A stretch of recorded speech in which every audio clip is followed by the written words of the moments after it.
Hi friends, வணக்கம் and welcome to எங்கள் வீட்டு சமையல். நம்ம இன்றைக்கி வந்து தீபாவளி ஸ்பெஷல் பலகாரமான ரிப்பன் பக்கோடா இல்லைன்னா ஓலை பக்கோடா சுலபமாக எப்படி செய்யலான்றது தான் பார்க்க போகிறோம். வாங்க வீடியோக்குள்ளே போகலாம்.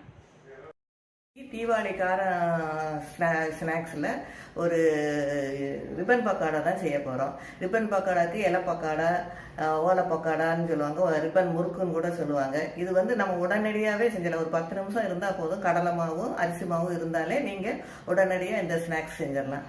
வாங்க எப்படி செய்யலான்னு பார்க்கலாம்.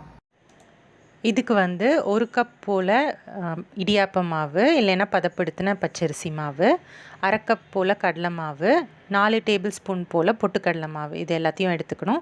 கடையில் வாங்குகிற பதப்படுத்தாத நார்மல் பச்சரிசி மாவாக இருந்தது அப்படின்னா நீங்கள் வறுத்து யூஸ் பண்ணிக்கோங்க. வீட்டில் வச்சுருந்தாலும் வறுத்து யூஸ் பண்ணிக்கலாம். இப்போ இந்த 3த்தையும் நம்ம வந்து சேர்த்து நம்ம வந்து நல்லா ஜலிச்சு எடுத்துக்கலாம். இந்த பொட்டுக்கடலை மாவும் நம்ம சேர்த்து போடுறனால உங்களுக்கு வந்து ஓலை பக்கோடா நல்லா கிறிஸ்பியாக வரும். எப்போவுமே நம்ம வந்து ஜலிச்சுட்டு தான் யூஸ் பண்ணணும். அப்படி இல்லைன்னா திப்பி இருந்ததுன்னா நமக்கு வந்து சரியாக வராது, வெடிக்கும் சம்டைம்ஸ். இப்போ வந்து எல்லாத்தையும் சேர்த்துட்டு நம்ம கொஞ்சோண்டு பெருங்காயத்தூளும் தேவையான அளவு உப்பு, தேவைக்கேற்ப மிளகாத்தூளும் நம்ம சேர்த்துக்கலாம். இதை வந்து நல்லா நீங்கள் வந்து மிக்ஸ் பண்ணிக்கோங்க. இப்போது இதில் காய்ச்சிய எண்ணெய் வந்து ஒரு 2 டேபிள் ஸ்பூன் போல் நீங்கள் வந்து போட்டு கலந்துக்கோங்க. தண்ணி ஊற்றி நல்லா சப்பாத்தி மாவுக்கும் அடுத்து பதம் மாதிரி சப்பாத்தி மாவை விட கொஞ்சம் லூஸாக பிசைஞ்சிக்கோங்க.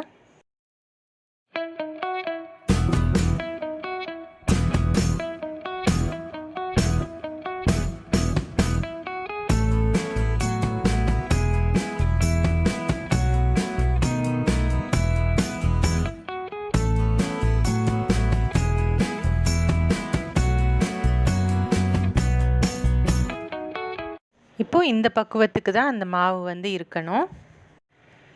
அடுத்து நீங்கள் முறுக்கு குழலில் உள்ளெல்லாம் நல்லா க்ரீஸ் பண்ணிக்கோங்க. அப்போ தான் உங்களுக்கு வந்து நல்லா மாவு ஒட்டாமல் பிழிகிறதுக்கு ஈஸியாக வரும்.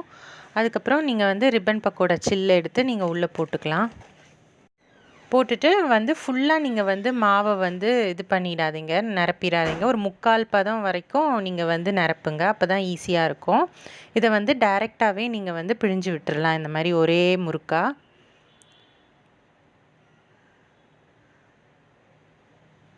ஒரு சைடு வந்து நல்லா வெந்த பிறகு நீங்கள் இன்னொரு சைடு வந்து பிரட்டி போடுங்க.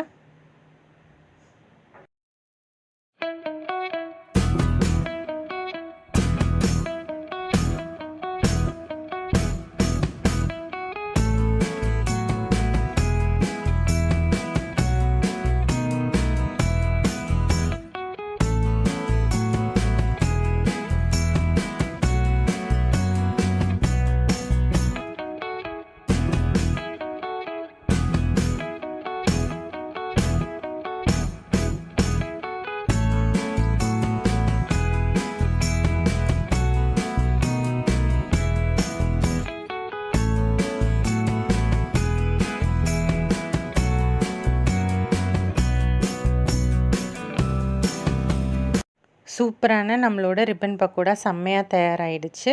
ரொம்ப ரொம்ப சிம்பிளான ரெசிபி தான். ஸோ நீங்களும் வந்து கண்டிப்பாக இந்த தீபாவளிக்கு செஞ்சு என்ஜாய் பண்ணலாம்.